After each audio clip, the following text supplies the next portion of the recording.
Aj keď sa nevládzeš hýbať, sprav aspoň malý linký krok vpred. Niektorí vravia, že ťažké časy treba prečkať, že treba vydržať a oni sa pominú. Bohužiaľ, nemyslím si, že je to pravda. Ja som nikdy nečakal. Z mojej skúsenosti totižto lepšie časy vítajú tých, ktorí o ne bojujú. Tých, ktorí niečo spravia preto, aby sa lepšie mali.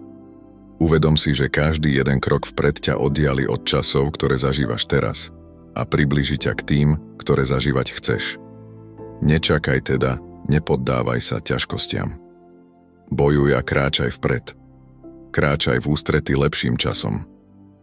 Daj odber alebo like a staň sa členom silnej komunity. Nech ti už nič neunikne. Ďakujem vám všetkým.